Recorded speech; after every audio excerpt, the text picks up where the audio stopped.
Okay, so we've got a repeat guest here on the Story Copywriter podcast. So James Daniel's been on the show before. James is a direct response copywriter, very experienced, been in the industry a long time, but also has great insights and is a storytelling expert. So I thought, well, let's have James back on the show to talk more specifically about the art of business storytelling, and in particular, finding valuable lessons in your own life stories. So James, welcome back. Thanks, Rob. Good to be. I'm going to get my own parking space soon, I think. Yeah, that's fine. There's plenty of parking spaces available. Yeah. Perhaps for anyone listening who isn't familiar with you, maybe you could just talk through a slice of who you are and what you do. Yeah. So I mean, basically, I've been a jobbing writer for 35 years now. Before I was a copywriter, I was a script writer for TV, radio, wrote for press and computer games and so on. So story was always my first fascination. So when I trained as a copywriter in 2005, story was always the first thing that drew me to any client situation, so I would always look to find a story rather than just talking at them about sort of, here's your problem, here's your solution. If we can find the story, because as you know, story always primes the customer's mind. It gets them in the right mode of thinking about something. And we're programmed for stories, and the old cliche about how it switches on that movie projector in your mind, the same as when you get lost in a book. So it's something that has always fascinated me. I'm fascinated by the mechanics of story, by the 3-act structure that takes somebody, as the Greek said, in Act 1, you chase your character up a tree. In Act 2, you throw rocks at him, and in Act 3, he finds his way down. That's always fascinated me. And I've trained with some of the screenwriting gurus to sort of really get inside that. As a result, as I started to develop as a copywriter, I started to look at what kind of stories other people were telling, and to sort of develop my own kind of template as to where you can find stories in your own life and that sort of thing. So it's just something that has fascinated me my entire life. It's a very human thing, isn't it? I think I mean, what's interesting to me is that all humans throughout the entire written record, as far as we're aware of, and even the verbal record of indigenous cultures, it's all the same thing, and you see the same echoes showing up over and over. So there has to be something that's important in that. Yeah, exactly. And you see the results of it are there to see every single time. Every time that I test 2 bits of copy, the story always wins. If I've been along, back in the days when I was networking, where most people will stand up and give their pitch saying, I can do this for you, blah, blah, blah. And if I stand up and sort of tell a story, then you can actually see light bulbs going on, switching on in somebody's mind. It's a very obvious and very sort of, very apparent sort of benefit to it. Yeah. So I mean, I could talk all day about stories and about the similarities. You've probably seen me talk previously about how my pet thing is how every story is the 3 billy goats gruff. Where basically you need the elements of you need trolls. You need a troll. You need some goats. You need some grass and a bridge for them to go over, and basically, as long as you've got those elements in place, My kids keep insisting that we read 3 Billy Goats Gruff at bedtime, and part of me is a little bit sick of it, and part of me acknowledges that it is an archetypal story, so I shouldn't maybe complain too much. It's the universal story, I think. Because you've got to have that green grass that they're aiming for, and so on. And my other bugbear is that like the Wizard of Oz and Back to the Future are the same story. It's I just love sort of analysing these things. It's just dressed up in different themes, but it's the same thing underneath. You've got a kid who's sort of disaffected, who goes off into another universe, finds their way home, and appreciates their environment, and then they get back. It's the same story. That's what Christopher Booker wrote about in the 7 Basic Plots, was that you've only got so many themes here that are all dressed up in different ways. Yeah, exactly.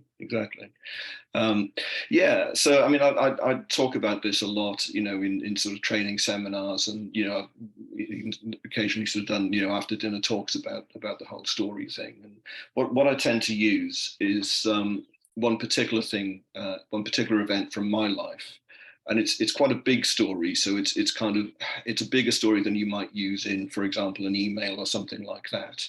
But the reason I use it for illustration is because it has so many permutations. The idea being, you tell a story and it automatically leads to some kind of lesson. So I'll quickly tell you this story if that's okay. Please do. I won't sort of give you the big elaborate sort of Peter Ustinov style anecdote of it here, but basically it comes from a time when I was a student in London. I was working in the West End in the theatres, and I spent 3 years working on the Andrew Lloyd Webber show Starlight Express. Now you probably have heard the show was performed entirely on roller skates, and the whole theatre was converted into a giant roller skating track. So the track looped around the back of the stalls, up around the front of the circle. The stage was like a bowl where you sort of the skaters could just sort of like you're sitting in the inside of a bowl, so you sort of go around. It's quite perilous, and then there's a bit that juts out from the stage like a sort of horseshoe, so that that loops around a section of the audience. So it was at the time probably the best roller skating track in the world, and it was built for expert skaters. It wasn't built for the likes of me. Long story short, I ended up doing the stage door overnight shift where somebody had to be in there sort of looking after the theatre. Most of the people working there were out of work actors and dancers and all itching to have a go on the stage, but they were trained roller skaters. And I got talked into letting a couple of them in. One of them said to me, "Oh, you should put some grab some skates from downstairs, have a go with us." I thought, "Well, you know what you're doing. I don't." He said, "It's fine. Don't worry. I'll hold on to you. You go first, and I'll sort of go behind you, and I'll hold on to you." And just as we're coming to the most dangerous bit of the track, he says, "You'll be fine," and pushes me. Not just lets go, but actually pushes me. Yeah. So what happens? I'm coming onto the stage around this bowl section, and I'm on one wheel. And now, just to put this in context, this part of the set has written off the careers of highly skilled, highly trained skaters in the past. Yeah. People who'd gone flying into the back wall when they tried to do their stunt there. One wheel, and I'm not joking, but I made it. I actually sort of came round it somehow. I survived, and I landed on the stage. I'm still on both feet on 8 wheels. Landed on the stage. I think, wow, I'm still alive. But I am now shooting down that section that goes out, that loops around the audience. That sort of U-bend section. And that is really sharp. There is an incredibly sharp bend there. And there's no way that a skater of my skill or lack of it can take that bend. Even the skilled skaters in the cast, they had a perspex barrier that would go up when they were skating around there at speed. It would go up and down, motorized. But this is nighttime, and the barrier's down, And this is that thing in your, when you go, when you realize there is no good option here. And I had to sort of evaluate, well, if I try to take this bend, the chances are, because it's sort of, it's raised as you try to go around it, the chances are I'm just going to shoot off and land at the back of the stalls. If I make it around the bend, there's a stairway that crosses it, and I'm going to sort of land on the sort of the banister that crosses it, big metal pole, and I'm going to sort of squish some organs. If I manage to get past that, I'm going to go flying into the adjacent wall. There is no good outcome here at all. So in the end, I decided I'm going to have to jump. I'm going to have to actually jump off the track before I hit the bend. And I did that. I landed in what was, I think, Q13 of the stalls. Yeah. If you go to see Wicked in London, which is at the same theatre now, if you sit in Q13, there's a good chance that you'll find a dent underneath your seat the shape of my head. 30 odd years ago, but it's possible. So anyway, I landed there, and I was actually concussed for a minute or two. Woke up and with everybody, instead of being concerned, just going, ha ha ha, James nearly died, And that's I tell this story with sort of great aplomb when I sort of train on it or whatever. But the reason that I think that it's worth sharing here is that it has a lot of natural consequences. So it as I say, there's a lesson in every story. In this one, there are 7 or 8. So for example, the big one is about knowing your own limitations. You know, it's about the Dunning-Kruger effect, if you like. You know, I'd skated once, you know, at a roller disco in Caerphilly when I was 15 and thought, oh yeah, I'll be fine. I can do this. Yeah. Yeah. So there's a big lesson there that I could tell the story and then say, so let's talk about knowing your own limitations. Or there's something about responding to peer pressure. Yeah, it's the only time in my life I've ever given into peer pressure. But you know, you could draw a lesson about sort of how to resist it, how to stand your ground and know that it's a bad idea. Or you could talk about taking split-second decisions, you know, about evaluating all of your options instantly and then committing to an action. There's various off ramps from the story, isn't there? There's various things that it could be illustrating.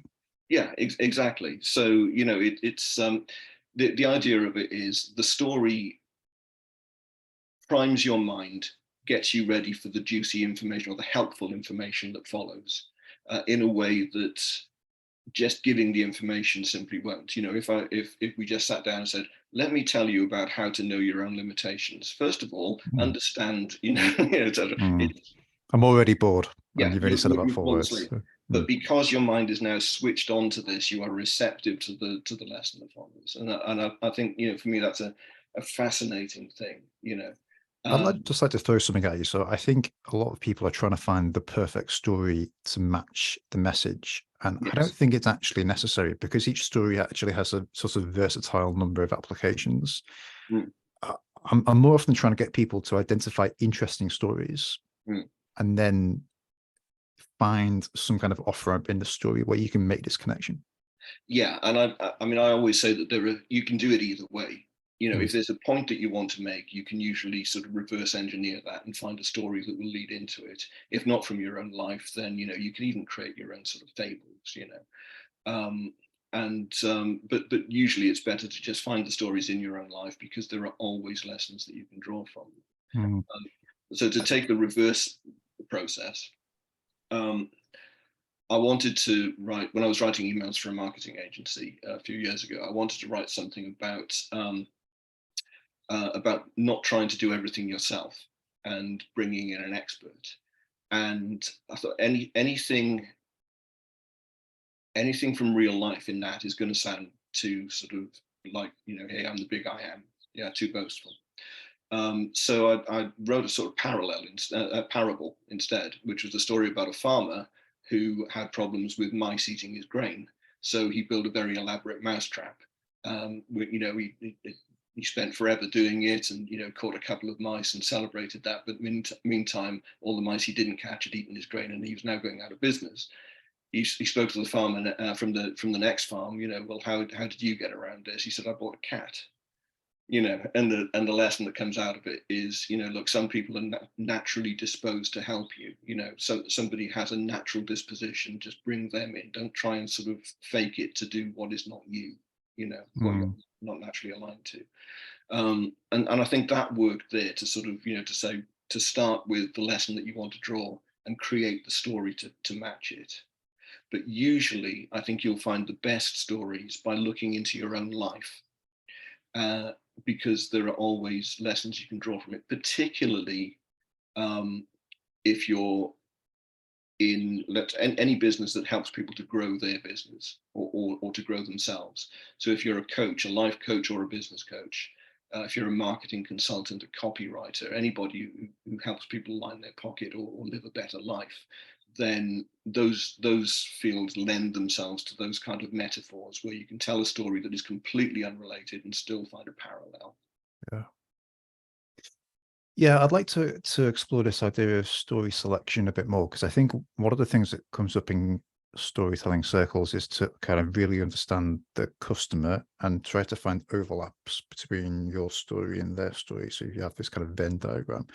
I've always been a little bit suspicious of it, because actually I've never been skating as such. I've never been involved in the theatre. I do not sit in that Venn diagram. However, listening to your story was very engaging, and it evoked, it caused other stories to kind of bubble up to the surface that weren't necessarily directly related at the time.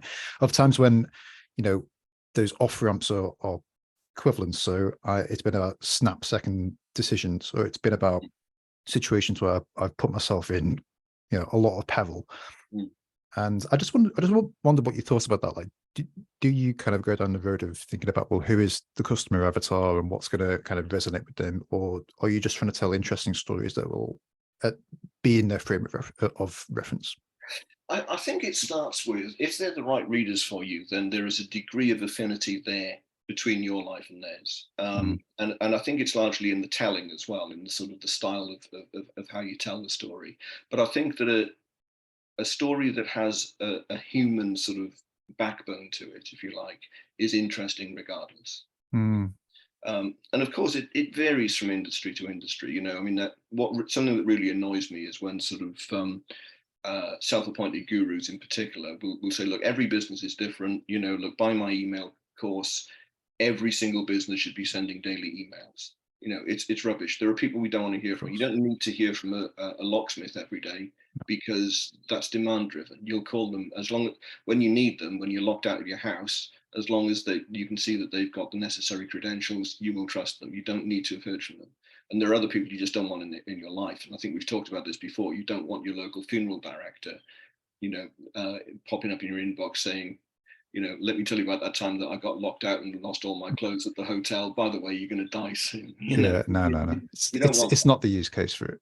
no. It always depends on the It's, are you providing a transformation, a personal transformation, and that really lends itself to it, I think. yeah, it is. And also, is it a case of you can add value to people long before they actually need you, and you build that kind of slow burn relationship, you know. I think that's where stories really come into their own. It doesn't work for every business, but it works for an awful lot, particularly coaches, consultants, I'd say. Yeah.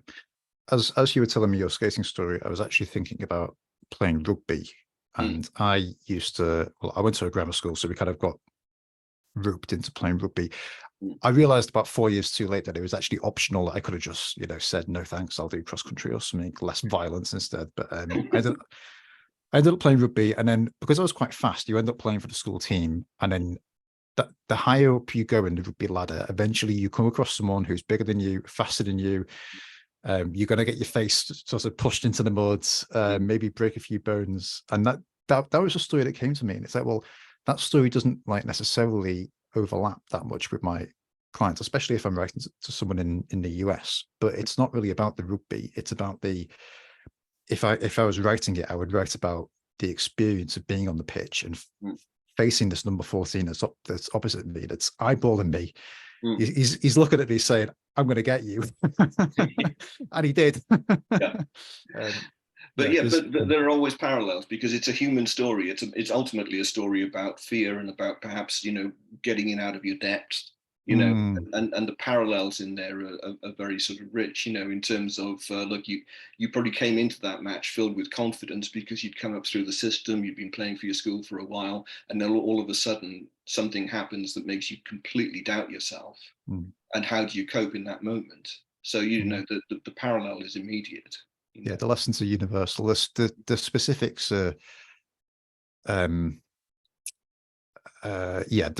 specifics are specific to that circumstance, that sport, but the lessons of it are universal. Yeah, that's great. So in terms of people finding valuable lessons in their own life stories, is it worth almost trying to take an inventory of your own life stories? I think it is, yeah. I mean, where I started was I started breaking my life down into chunks, you know, and I think your school days are only sort of so interesting, you know, because obviously it's not adult life. You know, you'll have a couple of formative sort of moments, you know, the defining moment of your childhood. Mine was taking a hat trick in a school's cricket competition, you know, for example, you know, and there's a lot I can get out of that. You know, it was it was 45 years ago, and I still brag about it. And you're still talking about it now. Yeah, exactly. You know, so you've got those few moments. You know, you've got moments of disappointment and moments of, you know, of optimism that get dashed. You know, but I think really where your life gets interesting to an adult audience is probably when you go off to college. And you know, so what I did, I started breaking my life down in terms of, okay, so there's it's all compartmentalized. There's my time at uni, there's my early jobs, the different things that I did, freelancing and so on. Then each job that you've had, all the relationships that you've had, all your friendship circles, um, your most exciting experiences that you've had. So you sort of just break everything down. And I think, your work life is a thing in itself. Mm. But it's not, think about all the people that you've worked with, all the worst bosses that you've had, all the sort of the triumphs and the disasters. But remember, it's not just about all the things that have happened to you. It's the things that have happened to other people that you've worked with, and it's about the way that has shaped your mind. It's about the values that you've evolved along the way. It's about the expertise, the knowledge that you've amassed. And what I always say is, if you use this approach, you'll be writing emails that no other person on the planet can write, because there is nobody who has your unique lived experience. Venn diagram, who has your unique mix of knowledge, values, and experience. Nobody. And if you use that properly, you can not only sort of be unique, but you can be authentic. You can make a much stronger connection with your target audience, with your readership, because you are letting them into your world. I think every story potentially contains valuable lessons if you look for them. Yeah. I think that when I'm interviewing a client, I do a similar thing where I will explore each compartment separately. And I think what I'm really looking for is, how does the story make me feel? Does it make me feel something? And it's often to do with challenge and personal growth and things like that, that actually those things catch my attention more than the obvious stories that are more obviously relatable to the message. I'm less concerned about that, I think. Yeah, I kind of get bored by stories that have a sort of a direct, that are expected. Yes, that have a direct thing. I mean, this is one of my disappointments with LinkedIn, is that people don't really tell stories on there. People just get straight to the value, to the message. Or if they do tell a story, then there's no sort of no parable in there. It's just sort of, let me tell you about something I did for a client and this is what happened, rather than sort of getting to know them. And I think that's a real opportunity lost in the way that we behave on LinkedIn, because we're connected, all of us, to hundreds, thousands of people. We accept connections from people we don't actually know. This storytelling approach would be a perfect way for us all to get to know each other. And I think once you've connected with someone on LinkedIn, that is, I think that's good enough permission to share some more personal stories. Yeah, absolutely. I mean, I would like to see this stuff more on people's walls, rather than, here's my 5 handy tips on how to do this, on how to solve this particular problem. Tell the story, reveal your personality, then give your value at the end. I mean, you could still do both. You could still have the 5 tips. You could preface it with a personal example of. Absolutely, yeah, yeah. No, the 5 tips are great. But what we're getting is just the cold information at the minute, and that I find is an opportunity lost. And I know everybody's busy. Nobody sort of goes on LinkedIn sort of looking to sort of I wonder if there's a good anecdote from so and so today. But I don't know. I think the platform would be a much richer experience for all if there was a bit of a mix where more people were willing to tell those kind of stories. I have a few connections who are telling more personal stories, and I think it's telling that I go on LinkedIn to get stuff done, either to message someone or to connect with someone, but then I get distracted by someone who's actually being authentic and telling their story. Yeah. I've tried it a few times. I've generally found that engagement is lower when you do it, but I think that's because of the culture on LinkedIn. A few times I've actually just pasted in a couple of my most successful emails, just to see how they perform. And these are emails that I know have worked as emails. I know that they've been, they've actually brought in business as well as bringing in sort of wow, love this kind of comments and so on. But in LinkedIn, it's a different environment, and you get a bit of tumbleweed with it. Yeah, and I always wonder, like, if you put out a post, like, how many of your connections are actually seeing it? Because I think LinkedIn probably curates who it shows people. I think it probably, I don't know this for definite, but I think it only shows it to people who LinkedIn thinks will be interested in it based on your recent interaction with them. Yes, exactly. Yeah, I think that's definitely true. And that's, that in itself is sort of makes things difficult, because you can go to great lengths crafting a perfect LinkedIn post. I put up a carousel of some different bits of advice last week, which took me several hours to put together, and it didn't seem to sort of even get displayed that much. It's quite frustrating, but yeah, I would just like to see it become a more human environment in that way, with some more stories, and so we can get to know each other. And less bragging, more authenticity. Yeah, I hate the bragging. I really hate the sort of the chest beating. Yeah, but yeah, I think to come back to your original question, I think that you can analyze every aspect of your life and find these stories, and also stories can get you out of a hole, in any kind of situation. We were talking just before we came on air with this, about my instant eulogy, which I think is a nice example. Probably the best sort of way that a story has saved me. But several years ago, I come from a very big family, okay, and or it was a big family. Everyone's dying now, but I've kind of by default become the go-to person to do eulogies at family funerals.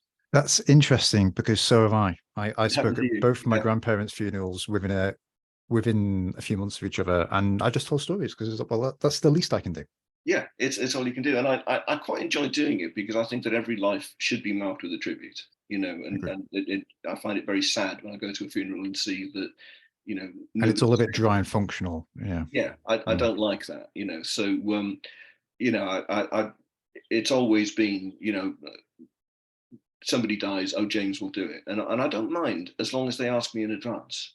But when my auntie Joan died about 5 years ago, she was the last of my dad's brothers and sisters. I'd been away at a conference in America and just got back a few hours before the funeral, so I'm jet lagged, sitting there, and the priest says, "And now James is going to say a few words."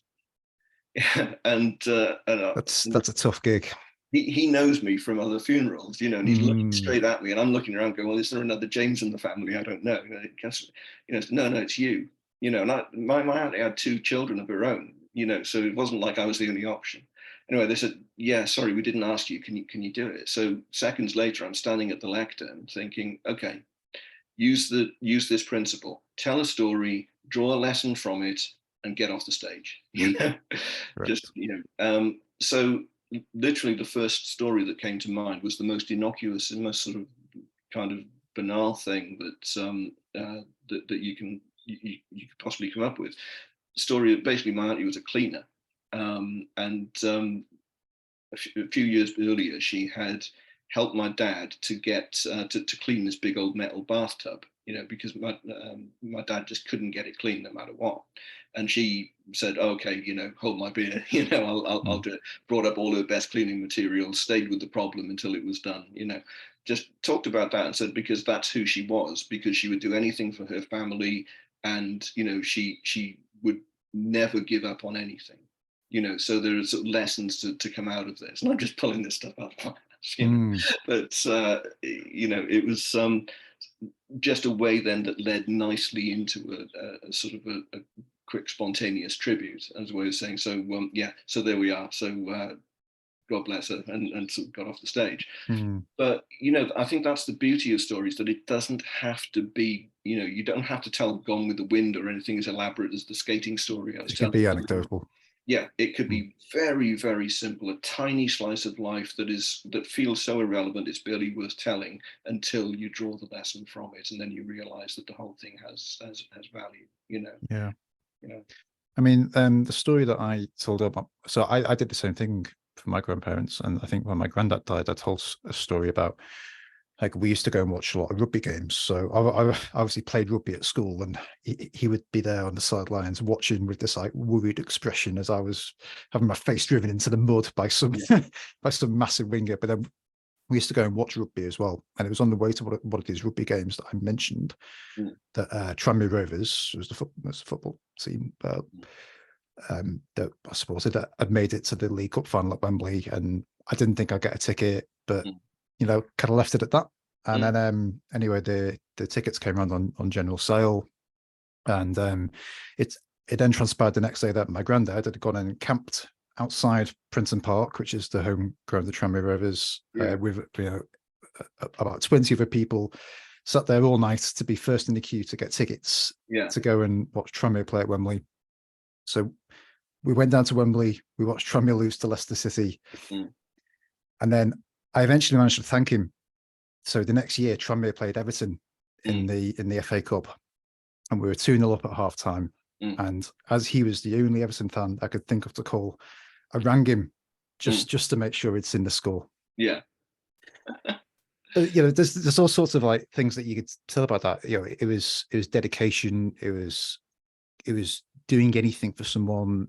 It was going above and beyond, because I just mentioned this on the way to a rugby game, and then all of a sudden we're off doing this, and and without asking for gratitude. I didn't ask for it. Deal of the fact that he'd camped out overnight, that you have to find that out, and there's something about humility in that.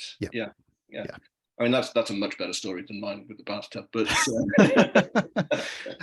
I was thinking of starting a side business called Rent a Grandson, where if you need someone at your funeral to share a few stories, a few anecdotes, then, you know, I pop up on stage and it's not a bad idea. I have actually been thinking. I've been thinking side businesses of Rent a Best Man. There's a whole range of options there. But I've been thinking of writing the definitive book on putting together your eulogy and so on, you know.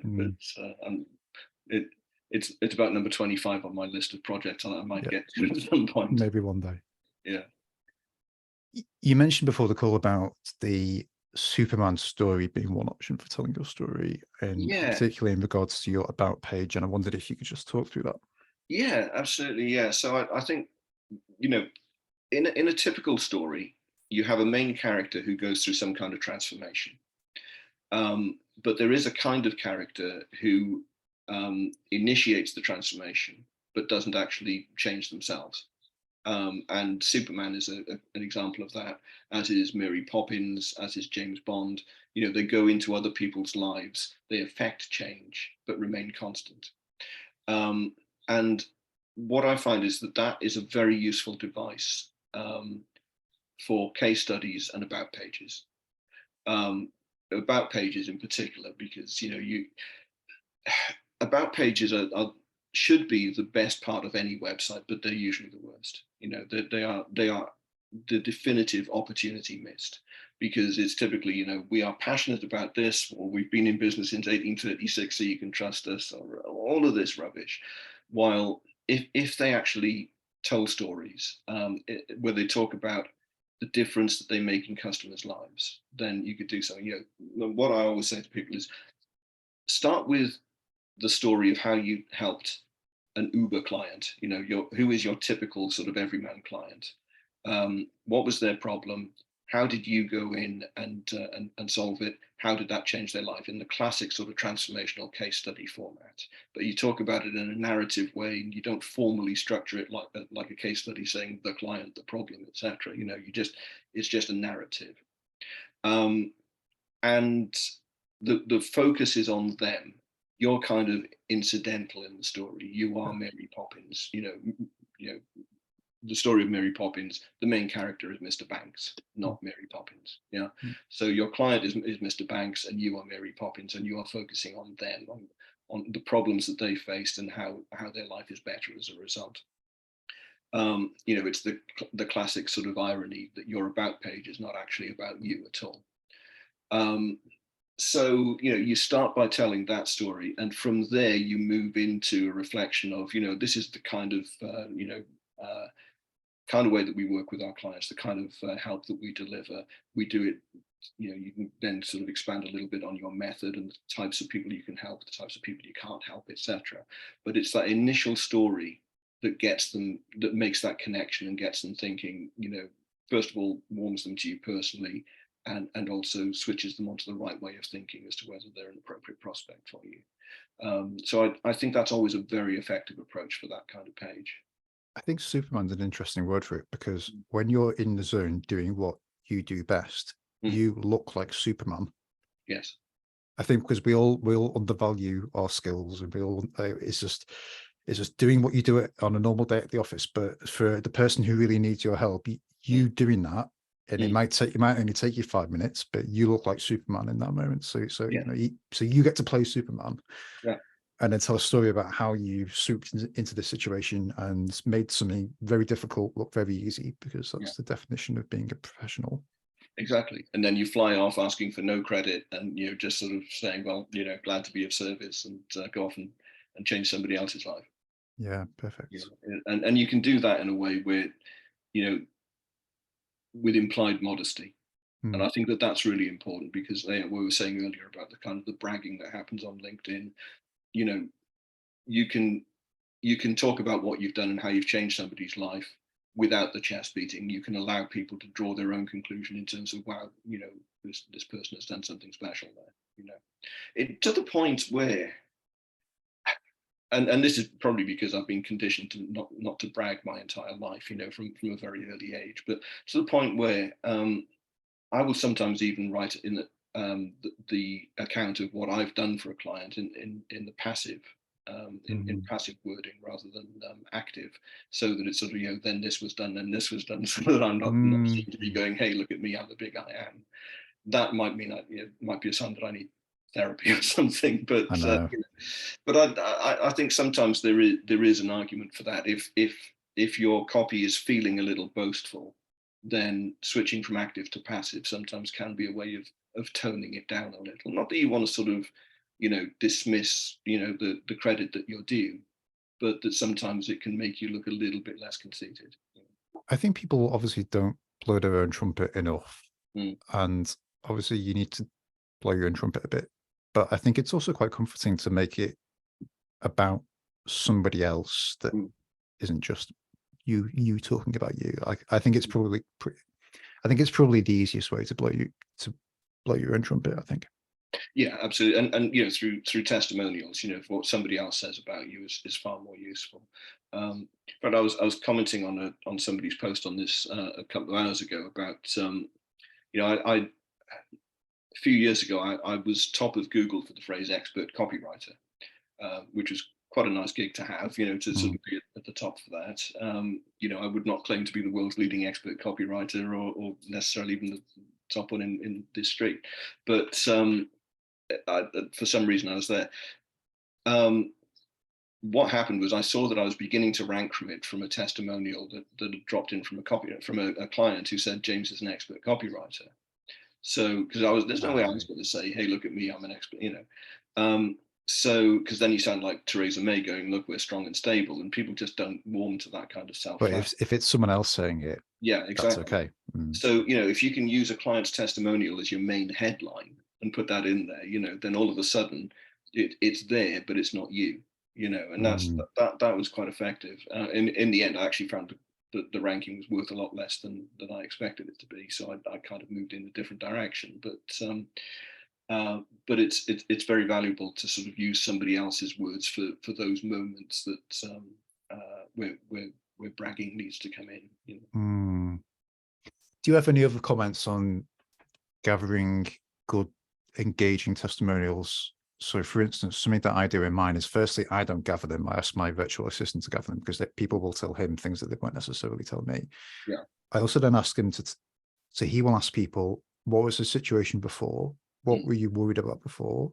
mm, What might have stopped you from hiring James? yeah.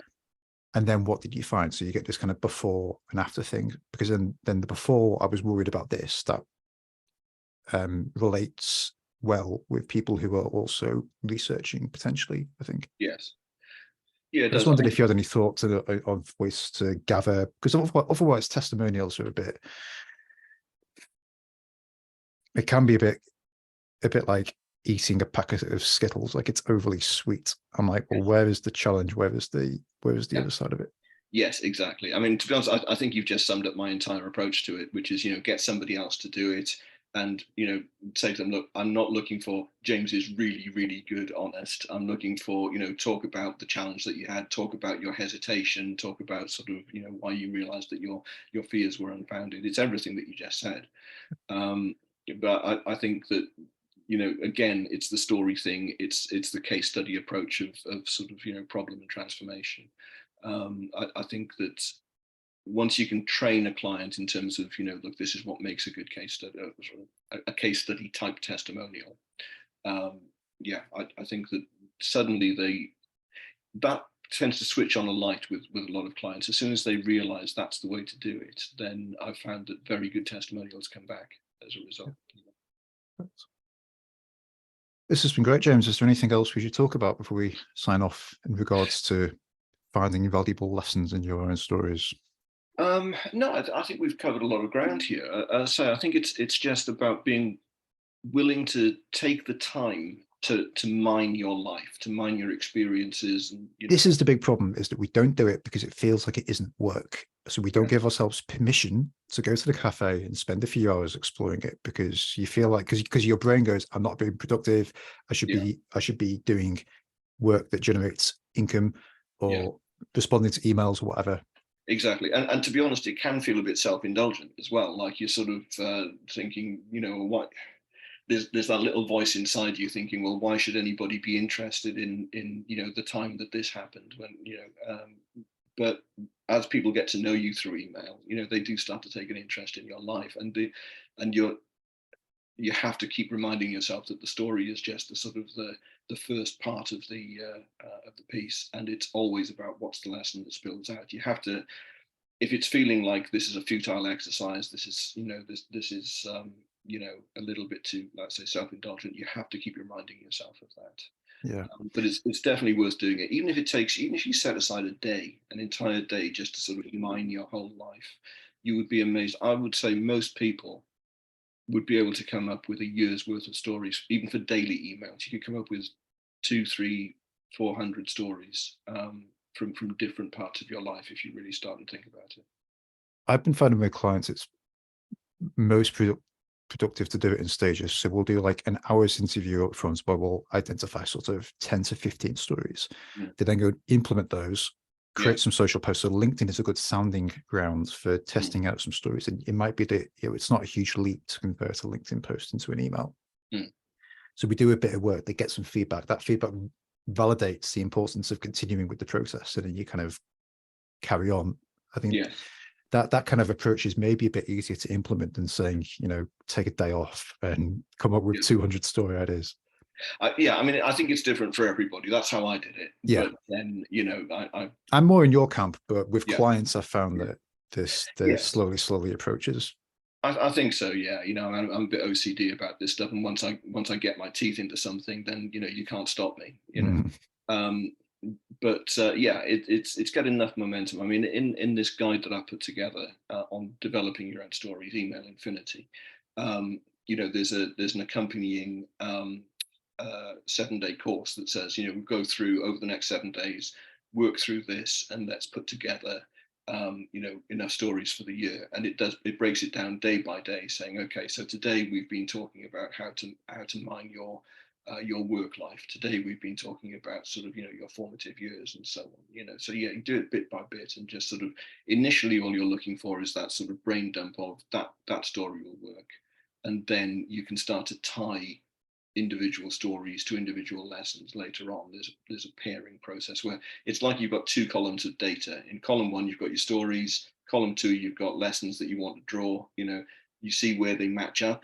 Okay, that lesson works nicely with that story. And sometimes you'll find you've got a story with no lesson, you'll find it. Sometimes you've got a lesson with no story, you'll invent it, you know. Yeah, that's very good.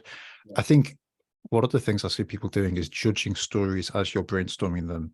And I think that's a mistake. I think you need to collate them all first, and maybe even let them sit for, because there might be a lesson in it that just emerges through your subconscious brain at 4 o'clock in the morning.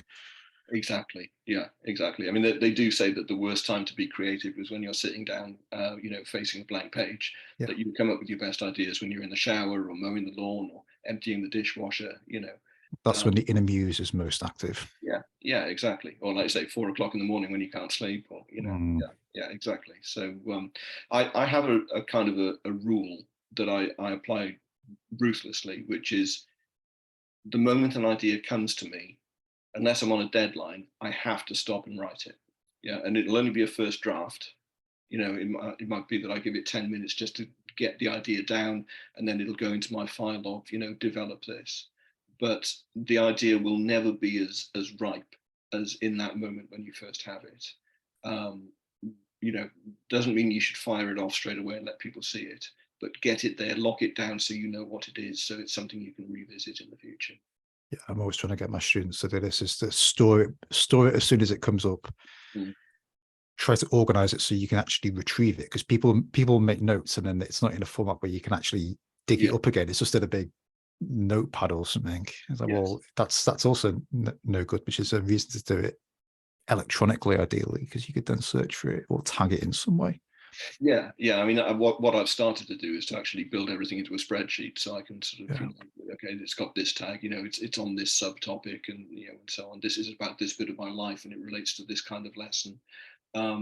But for years, I was very, very disorganized. I didn't have a system for sort of finding stories, and I certainly didn't have a decent system for archiving my ideas. It was just, you know, post-it notes here and there, a couple of notes on my phone, a few things on a spreadsheet I haven't opened in 5 years. You know, you have to sort of take that time to get disciplined and pull it all together. And this is why people get writer's block. It's not because it's just storing the ideas. It's observing them to begin with, and that, I think, is a separate skill that could be nurtured, but then it's also storing them. Absolutely, yeah. I also try to have at least a day between having the idea and publishing the idea out into the world, or like drafting an email and sending an email. Yeah. And it doesn't always pan out because of deadlines or whatever, but I try to have a gap. I think I hate sending in copy to a client on the day of a deadline, you know, or writing it on the day of a deadline rather. You know, and if it's something I'm sending out to my own list, you know, the idea, you lose judgment when you're in that process, and you can think that what you've written is brilliant. And the idea can be sort of, if you like, it's half out of your head and half stuck in there. You know, you need that perspective, that removal and distance wherever possible. I've had enough very demanding clients to be able to fudge it, but I do not recommend that people try to do that. I think it's better to draft it, leave it to cool off for a day, revisit it, because it might be in the heat of the moment that you think that Shakespeare himself couldn't have penned a better story, and the temptation is to send it there and then, and you look back at it the next day and it's like, oh no, did I write that left-handed, or like, you know, like yeah, exactly. You know, that kind of perspective is really vital. Yeah, absolutely. You mentioned email infinity. I wondered if you could share more details about that. Yeah, so it's a guide I put together, which has, I think it's 125 different ways that you can come up with stories. So the idea of it is most of those ideas are repeatable. So, you know, like one of my favorite ones is your annoying coworker. You know, so it's sort of in the category of your work life, and it's sort of, you know, somebody who really annoyed you at work, and you can just have a bit of a rant with that. And I got a very satisfying email out of that one, for example, talking about, there was this guy used to sit near me in my corporate life who had Tourette's, and every hour he would shout out the word herringbone. And he would do it in a really sort of creepy voice as well. He'd just herringbone, you know. And his co-workers, you know, they loved it. It was sort of, you know, they found it funny. The problem is that I had a different job from everybody that sat in that area. Yeah, you know, so my job was business development, and I was on the phone to, you know, MDs and the new prospect. Yeah. And all of a sudden somebody's sort of, you know, in my ear going herringbone. You know? It got to a point where I was timing it, you know, because I thought, okay, he's done one now. I'm probably clear for another hour. I can get on the phone, you know. So that was a lovely sort of thing for a story, and basically it's got all these things of, you know, the obvious stuff, like, you know, the worst day of your life and things like that, you know. And the idea of it is that if you need to write something, you know, fire off a story to your list, you can just dip into it. You could go to a random number generator and go, okay, 77, what is it, you know, and there you go. You may have used it before, but you can probably find another one version on it. Yeah. And, you know, I think that you should be able to use that to write emails potentially every day for the rest of your life.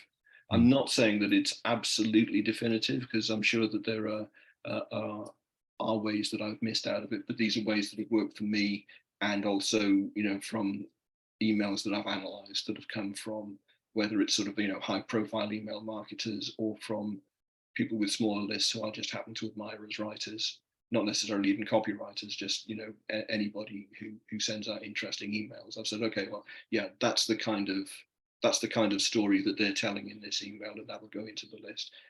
It's the product of about 5 years worth of analysis. So, I think for anybody who is committed to storytelling, who sends out regular emails, or you could use it for social media posts or blog posts, I think it's an invaluable resource. Where can people find that? If you go to jamesthecopywriter.co.uk /email-infinity, you can download it free of charge. Okay, perfect. I will make sure that upsell or anything, and you get a free implementation course with it as well. Okay, I will make sure that link is in the notes with the episode. Fantastic. Great. Well, this has been great, James. Thanks so much for coming on as always, and I'll keep your parking space reserved out front for the next call. Awesome. Thanks for having me. Thanks, James. Good.